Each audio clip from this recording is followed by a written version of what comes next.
You got a new addition to your meeting room. Is that you or a Dan Quinn? No, they use that, and we use that all the time in Atlanta. We bring it in a lot. I think we just usually take it out when our meeting's done. They did it today. Purpose. Just when we tie in our stuff, whether it's, we always compete on turnovers or we have a period, and whenever there's a tie, we finish that tiebreaker in here between shooting free throws and stuff. Call 2 people out to do it. Usually offensive and defensively. Anybody been particularly good at shooting? There's been a lot of bad ones, to tell you the truth. Anybody particularly bad in the shooting? Yeah, Scanina, our coach, was really bad. I enjoy saying that, but we got a bunch of good football players in here.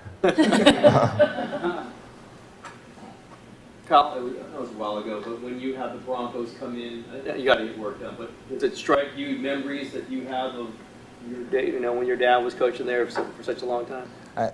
Not really, to tell you the truth. I mean, you would think so, but I've been in football for a long time, and my dad's been away from Denver for a long time, and lots of things change, people change. I know there's a lot of similar people there, but still, it's changed a lot there also. So I bounced around a ton in my career, and you have relationships with people throughout the league. So I really don't think much about it, and you get so caught up in the moment and the day-to-day process of training camp that I'll probably think about it more tomorrow when I see them. But it really hasn't been much of a big deal yet. I asked about this a couple days ago, but your dad hasn't been around very much. Is it just because he's doing other things, or have you asked him to be here, or have you asked him maybe to not get here too much? No, he comes if he wants to. He enjoys watching football. When he was here, he enjoyed it. It's nice this day and age too that he doesn't have to be here to see something. I can actually send him something to watch and things like that. So it's if he ever wants to come out and he enjoys it, I enjoy having him here. And if not, it's whatever. Have you had exchanges on videos and things? Have you asked him anything recently? Yeah, I talked to him the day after our game, asked him what he thought of that and stuff, and he told me all the things I did wrong, and try to learn from him and argue with him a little bit on it. But I always talk to him about stuff to get feedback, and he's been a huge asset to me my whole life in that aspect.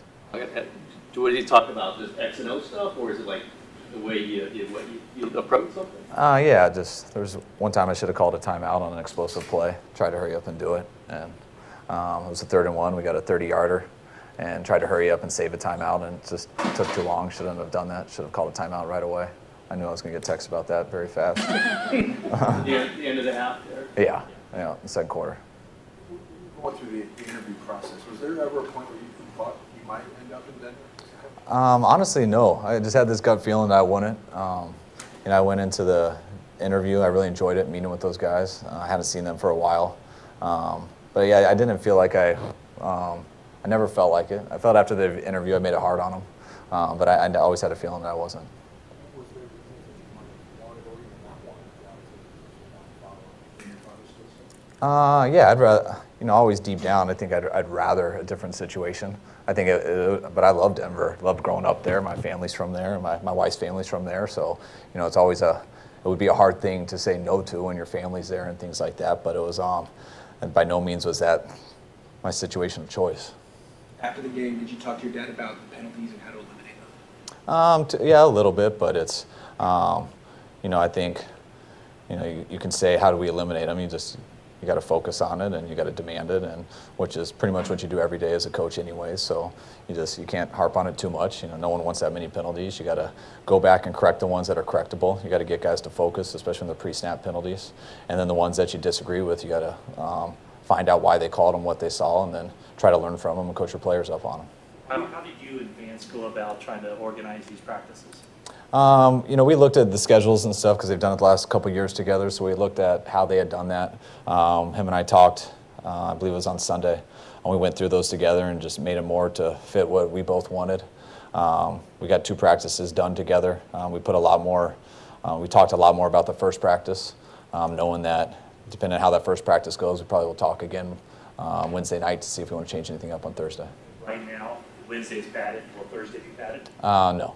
Yeah, I think we're just going to go shoulder pads on Thursday. Full pads on Wednesday. How much do you look forward to an opportunity like that, where you can evaluate your guys against someone unfamiliar and different schemes? I really like it. I mean, it's you know, you go against the same coverage in OTAs, you go against a mini camp, you go against the same stuff now. You'd like to get different looks, and you don't want to make your defense put in a bunch of stuff they're not going to run in the season, just so you can practice it on offense. So the more you can go against other teams who have a different type of scheme, I think it helps both sides of your ball, just so you can practice it and you don't have to get it just in games. I think anytime you can get live work versus other players, we want the practice to be the same.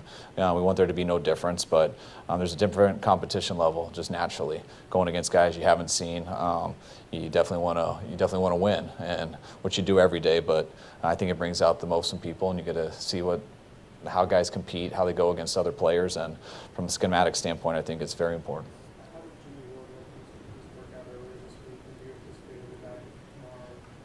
Yeah, I feel real good about Jimmy. We were hoping to get him back this week, and I really believe we could if we really wanted to. But we're trying to play it smart with him.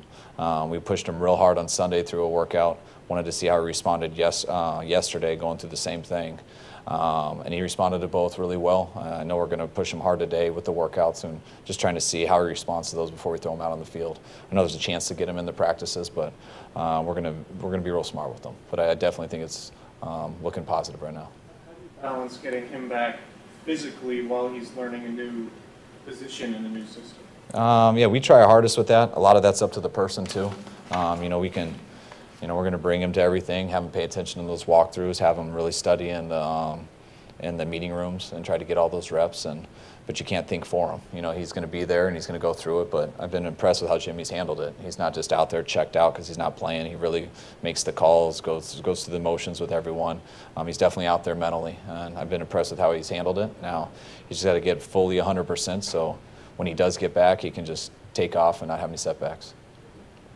Practice tomorrow, especially full pads, in evaluating your roster, how do you weigh that with the number of reps you're going to get and these guys are going to be getting, as opposed to one of these preseason games where a guy might only be out there for 12 snaps? Is it just as important or even more important than these games?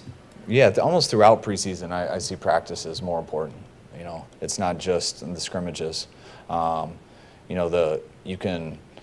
never know what's going to happen in a game. You never know what the coverages are going to be. You want to see someone, but someone misses a block, so you can't see that person. You don't know what looks you're going to get. And in practice, you can control it a little bit, and you can put players in certain situations that allows you to evaluate them, which gives you an idea whether they're good enough to do it or not. And then you spend practice kind of knowing who the guys are good enough to play in this league. But then that still doesn't mean that you know how they're going to react under the pressure and the big lights. So that's what I like the preseason for. The guys you don't truly know on a personal level how they're going to handle the pressure, what they're going to be like in a stadium. Those are the guys that we try to really see out there. Are they going to be better in practice than they were in practice, or are they going to be worse? And usually if they're playing at a high level in practice and they can carry it over to the preseason games, then you feel you got a pretty good idea what you're dealing with. Talk to Vance. Do you get as in depth as this is the play we're going to run, we'd like to see you guys in this defense, and vice versa? No, we haven't done that yet. We know personnel groupings, down and distance, what yard lines we're going to be doing stuff. So I know we'll get a certain amount of reps in the red zone. We'll get a certain amount of third down reps. When you go into a game, yeah, I'd love to evaluate how we're going to do in the red zone. I don't know if we're going to be there. I don't know if we're going to move the ball and get there, or maybe we might score from outside the 20. You don't know how many third downs you're going to get. So you get those situations. Going against our own, I can make sure we're getting enough of zone looks, enough of man looks, things like that. But you want to be a little bit more competitive going against someone else. Couple more. Who are the vocal leaders that enforce a standard of performance during practice?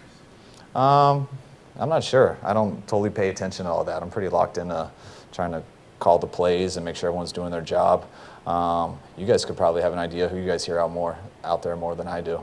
I always say, I see so much better than I hear. So that stuff doesn't mean much to me. If they're vocal and loud, but that's great if that's who they are and I see how they play. But to me, the leaders out there are the guys who have a standard in how they practice, what they do every single day. They don't need to tell you anything. They just show you. And you know who's going to be there day in and day out. You know exactly what you're dealing with, and those to me are the real leaders. Sauer's going to be doing her same role, Kyle, now that she's back, assisting the receivers, or do you have something else in vision for her? No, we plan her assistant with the receivers. She did a real good job for us in Atlanta. She's done a real good job here. She helps Mike LaFleur out just with some rotations, and she helps our quality controls out with all the stuff they have to do. She's a hard worker. You don't even notice her because she just goes to work and does what's asked, and because of that, she's someone we would like to keep around. So we're still figuring out exactly titles and stuff and what that aspect is, but she's done a good job for us 2 years in a row in the camp, and we'd like to have her help out throughout the year. Talking about a full-time permanent job? Yeah, whatever that means. I told her we'd like her here and we'd like her to stay for the rest of the year. We'd like her internship not to end. I don't know the exact title, what that means, but I guess when we ask her to stay for the year, definitely want her the whole time. Like, she's not going to leave at half day or anything, so I guess that would mean full time. Reuben Foster, your starting will right now. Yes. That's pretty clear cut. No. I mean, he started last game. He's been starting out in these practices. He's been getting most of the reps, which I believe he needs. But by no means, I mean, no one's just, you could get beat out at any time. And if our guys behind him, we got some good players behind him too. If they started to perform at a higher level than him, then that wouldn't be the case. Looking at maybe a return next week, or do you guys have a game plan with his injury? Yeah, he's day to day, so there's a chance this week. We're holding out some hope for it. I would, whatever the word is, I guess he would be doubtful, but he's still day to day. We knew he wanted to go today. We're going to evaluate him tomorrow when he comes in and see if he has a chance to practice in those 2 days. And if he doesn't practice, I wouldn't expect to see him in the game. Been using a lot of different options at punt return. Is there anybody that's standing out? Not yet. It's still too early. I do think punt return, when you guys talk about games and stuff, that's definitely something you want to see in a game. I don't care how good your hands are, but you stand and catch those punts, and then you get into a stadium, and it's a lot harder. So that's something that you can't truly evaluate till you get into games. I thought our guys did a pretty good job at it last week, and I'm glad to have 3 more games to evaluate a number of guys. All right, guys. Thanks. All right, thanks, guys.